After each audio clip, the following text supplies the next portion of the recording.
The Chargers have entered a new era. Jim Harbaugh becoming the head coach of the Chargers will be looked back upon as one of the biggest moves in franchise history, if not the biggest. That is how big this is. I don't recall the Chargers ever having such a high esteemed coach ever, and they certainly have not had a good head coach even at all in my lifetime, but the Chargers fans aren't the only ones that expect Jim Harbaugh to lead the Chargers to success. Almost everyone in the media loves this move, so make sure to like and subscribe if you do enjoy this content, man. It helps me out so much, and I'm so bolted up right now. I could not be more excited. Listen to what Colin Cowherd had to say about Jim Harbaugh, bro. Despite being a quarterback and viewed as an offensive coach, did you watch Michigan? They barely threw the ball down the field. Why are they beating Ohio State? He, too, is a culture creator, tough and physical at the point of attack. In fact, if you go back to Jim's San Francisco teams, they had 4 top 10 defenses. This is what separates the Harbaughs from even the great coaches. Jim Harbaugh cannot be pigeonholed as an offensive coach. Cultures and physicality transcend time. So this is a very good point that he just made. Jim Harbaugh, even though he is a quarterback, a former quarterback, and he has been hailed as a QB guru by some because of the work that he has done with Andrew Luck at Stanford, Alex Smith and Colin Kaepernick with the 49ers, and JJ McCarthy at Michigan.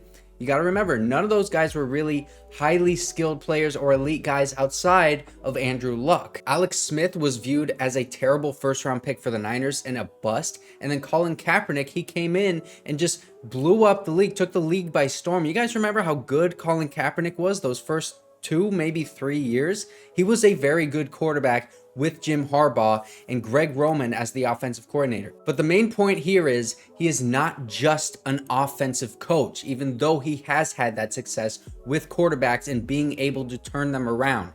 He creates a winning atmosphere and establishes a winning culture as soon as he becomes the head coach of that team. He's more of a leader than a coach, and part of the reason for that is because he always is able to have a great coaching staff around him. Yes, he knows how to scout coaches. He's always had a good staff. He empowers them, and then he's going to let those guys get to work. He's got some good coaches he can potentially bring with him from Michigan, but I would imagine he'll canvass the league as well, tap into his brother as a great resource, and try and build out the best staff possible.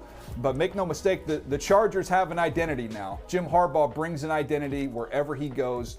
This will be a more physical football team. It's his calling card. So we all basically kind of assume at this point that Jesse Minter is going to be coming as the defensive coordinator from Michigan. I think he absolutely deserves that job, and it seems like Jim Harbaugh wants him to get that job. But then you look at John Harbaugh's staff with the Ravens for a possible offensive coordinator or other roles to fill out on the staff, because he's not going to bring everyone from Michigan, man. Some of those guys from Michigan, they're going to stay there and be with that new head coach. And it's also looking like Kellen Moore probably is not going to stay on this coaching staff after this past season, because Jim Harbaugh is going to want to bring in his own guys. And the Chargers are allowing Kellen Moore to interview as offensive coordinator for other teams. So Jim Harbaugh, almost certainly he's going to be picking his own offensive coordinator. And now that we know almost certainly that that's going to happen, I'm on the Pep Hamilton train. Also, David Shaw, the Stanford head coach, I'd be totally fine with that as well. Those two guys are both from Stanford with Jim Harbaugh. I would not be opposed to Greg Roman, though, because he was a great offensive coordinator with the Niners when Jim Harbaugh was the head coach there. I already told you about the work that he did with Alex Smith and Colin Kaepernick. And I want to know what you guys think about Kellen Moore. Do you think that he should have stayed on this staff, or are you okay with him leaving? For me, I'm absolutely okay with him leaving, because I was not too impressed with him this past season. Maybe I just kind of overblew how good of an offensive coordinator that he was. I don't know, but I wasn't impressed with him. And I want Jim Harbaugh to have all the say and get whoever he wants as offensive coordinator. He gets who he wants, because I don't want another situation like Ken Whisenhunt being forced upon the new head coach. I think it was either Mike McCoy or Anthony Lynn that the Chargers forced Ken Whisenhunt to be as offensive coordinator on that staff. That was one of the rules that they had for the new head coach. We are keeping Ken Whisenhunt. I'm glad that they're not doing the same thing for Kellen Moore. I still think he's probably a good head coach, but you know, he's not going to be on the Chargers anymore. Jim Harbaugh is about as sure a thing as you get. Harbaugh's worked everywhere and immediately, and this is not a terribly heavy lift. Sean Payton at Denver is a big lift. Usually where Jim goes, they don't have the quarterback right. Alex Smith was viewed as sort of a bust when he got to San Francisco. Stanford didn't have Andrew Luck. He inherits his guy in Justin Herbert. I think Harbaugh's going to win his first year. I think he's going to win a lot. I think they're going to be a high-end playoff team immediately. Colin Cowherd is right again here. Jim Harbaugh always turns teams around, and he hasn't had an established quarterback in place ever. Imagine how he is going to turn the Chargers around with Justin Herbert in place, bro.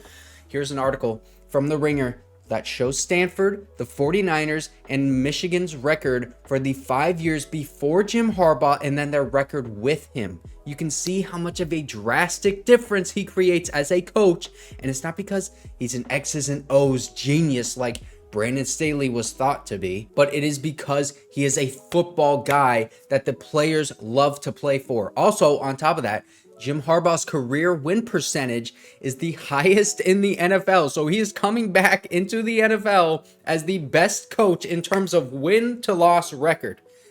Bro, that just goes to show how impactful he is at the college and the NFL level. He is one of the very few elite head coaches, and he is the Chargers head coach. Now, the only concern with this move, it's John Spanos, okay? It's always the Spani, right? Is he actually going to relinquish his power to Jim Harbaugh and allow him to build the team the way that he wants in full? If he was smart, then he would. So let's see what John Spanos had to say. Nobody has built a team more successfully and repeatedly in recent history than Jim Harbaugh. Yes, his former players swear by him and his opponents swear at him. I love that line. Jim is one of one, and we couldn't be more excited to have him back in the Chargers organization as our head coach. So that certainly sounds like he is bought in on Operation Harbaugh, doesn't it? They signed him for 5 years, and the money, it's not reported yet, but they certainly broke the bank to get him. So I'd assume that he will be allowed to do his thing, because they wouldn't commit like that to him if they weren't 100% bought in. And maybe Jim Harbaugh is going to teach John Spanos a thing or two about drafting and player development and free agency and all this stuff about building a roster so that he can keep producing this team in the Harbaugh image once Jim has retired after he wins the Super Bowl. Now, there have been a lot of reports that Jim Harbaugh wants to bring a lot of his guys from Michigan. We know that. But one of those guys is Ben Herbert, the Michigan strength coach who was a culture setter on that Michigan staff. I would say that is perfect for the Chargers, because last year they fired their head trainer because of all the injuries that this team has suffered. And this year was no different, man. There were injuries all over. Justin Herbert didn't even play a full season, and he was injured when he was freaking playing. So if Jim Harbaugh wants to bring in one of his guys to try and prevent injuries and develop the players, bro, that's a win-win. Bring him over. This is such a huge win for the Chargers and a turning point in our franchise. And I couldn't be happier as a Chargers fan. I mean, can we give Dean Spanos and John Spanos a little bit of credit here? I mean, thank you, Spani, seriously. And thank you so much for watching, man. If you want to hear more about Harbaugh, you can check this video out right here.